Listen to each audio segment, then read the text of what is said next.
Hi hello എല്ലാവർക്കും Suja's kitchen വേൾഡിലേക്ക് സ്വാഗതം. ഇന്നത്തെ വീഡിയോ ഒരു പപ്പട ചമ്മന്തി ആട്ടാ. അപ്പോൾ അതിന് എന്തൊക്കെ എടുക്കാമെന്ന് നോക്കാം നമുക്ക് വീഡിയോയിലേക്ക് പോകട്ടെ. അപ്പോൾ അത് കണ്ട ഒരു 6-7 പപ്പടം എടുത്തിട്ടുണ്ട്, ഒരു 3 വറ്റൻമുളക്, വേപ്പിൻ്റെ ഇല, 5-6 ഉള്ളി, പുളി, കുറച്ച് നാളികേരം കൊത്തിട്ടാ. അപ്പോൾ ഇതൊക്കെ കൂടിയിട്ട് നമുക്ക് പപ്പട ചമ്മന്തി ശരിയാക്കാം എങ്ങനെയാണെന്ന് നോക്കാം. അപ്പോൾ അതിനായിട്ട് ആ 3 വറ്റൻമുളക് ഞാനേ കണ്ട ഗ്യാസ് കത്തിച്ചിട്ട് ഒന്ന് ചൂടാക്കിയിട്ടൊന്ന് ചുട്ടണ പോലെ ആക്കണം കേട്ടോ.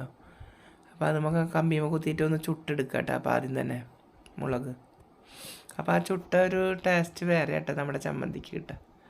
അപ്പോൾ ഒന്ന് ചുട്ടെടുത്തു, കരിയാതെ എടുക്കണം കേട്ടോ. അപ്പോൾ അതിൻ്റെ തണ്ടുള്ള കാരണം അത് കത്തണം കേട്ടോ, അത്. അപ്പോൾ അതൊന്ന് ഇതാക്കി എടുത്തു. അപ്പോൾ ഒരു പാൻ വെച്ച് ചൂടായി എണ്ണ ഒഴിച്ചു, പപ്പടം പൊട്ടിച്ച് വറുത്തെടുക്കട്ടെ കുറേശ്ശെ. അപ്പോൾ ഞാൻ ഇങ്ങനെ പൊട്ടിച്ചിട്ട് കാരണം വേഗം ആവുന്നുണ്ട് കേട്ടോ. പൊട്ടിച്ചിട്ട് നമുക്ക് ഏതായാലും പൊടിച്ചെടുക്കണ്ടല്ലേ പപ്പടം. അപ്പോൾ ഒന്ന് പൊട്ടിച്ചിട്ട് വേഗം വറുത്തെടുക്കട്ടെ എല്ലാതും. ഇതേ കണ്ട പപ്പടം ഒരു വിധം വറുത്ത് കുറച്ചൊക്കെ പകുതിയൊക്കെ വറുത്ത് കഴിഞ്ഞിട്ട് ഇനി കുറച്ചുകൂടി വറുക്കാനുണ്ട്, അതുകൂടിയും വറുത്ത് കോരാട്ടോ നമുക്ക്. നല്ല ടേസ്റ്റായിട്ട് അങ്ങനെ ഉണ്ടാക്കിയാൽ നാളേരെ കൂട്ടിയിട്ട് പുളിയൊക്കെ കൂട്ടിയിട്ട് ഉണ്ടാക്കിയാൽ നമുക്ക് ദോശയ്ക്ക് അല്ലെങ്കിൽ ചോറിനായാലും ഒരു നേരമൊക്കെ നമുക്ക് കറി വെച്ചിട്ടില്ലെങ്കിൽ പെട്ടെന്ന് തന്നെ ഒന്ന് ചമ്മന്തി നല്ല ടേസ്റ്റായിട്ട് ചോറ് കഴിക്കാനൊക്കെ. അപ്പോൾ ഇങ്ങനെ ഉണ്ടാക്കി കഴിക്കാം.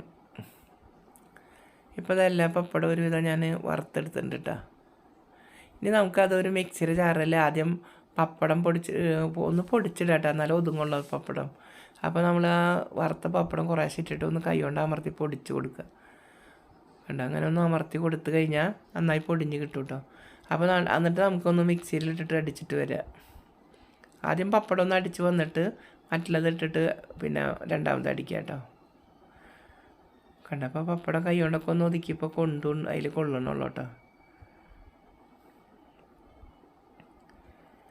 അപ്പോൾ ഇങ്ങനെ വറുത്ത പപ്പടം മുഴുവൻ അതിലേക്ക് ഇട്ടിട്ടുണ്ട് കേട്ടോ. ഇനി നമുക്കൊന്ന് മൂടിയിട്ട് ഒന്ന് അടിച്ചിട്ട് വരാം. കുട്ടികൾക്കൊക്കെ നല്ല ഇഷ്ടപ്പെടും കേട്ടോ. അധികം എരിവിടാണ്ട് ഇങ്ങനെ ഉണ്ടാക്കി കഴിഞ്ഞാൽ നല്ല ടേസ്റ്റായിട്ട് അത് കഴിക്കാൻ. കുട്ടികൾക്ക് എരിവ് കുറച്ചിട്ട് ഉണ്ടാക്കി കൊടുത്താൽ അവർ കഴിച്ചോളൂ.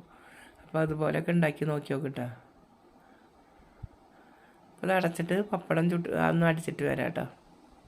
അപ്പോൾ അത് അടിച്ച് വന്നപ്പോൾ നോക്കി കുറച്ചുള്ള കണ്ട നന്നായി ഒതുങ്ങി കിട്ടിയിട്ടുണ്ട് കേട്ടോ. ഇനി അതിലേക്ക് നമ്മൾ അധികം ഇങ്ങനെ ഭസ്മം പോലെ ആക്കണ്ട കേട്ടോ. അതിലേക്ക് ഇനി നാളികേരം, ഉള്ളിയും, മുളക് വറുത്തതും വേപ്പിൻ്റെ ഒക്കെ ഇട്ടിട്ട് ഒന്നുകൂടിയും അരച്ചിട്ട് വരാം നന്നായി.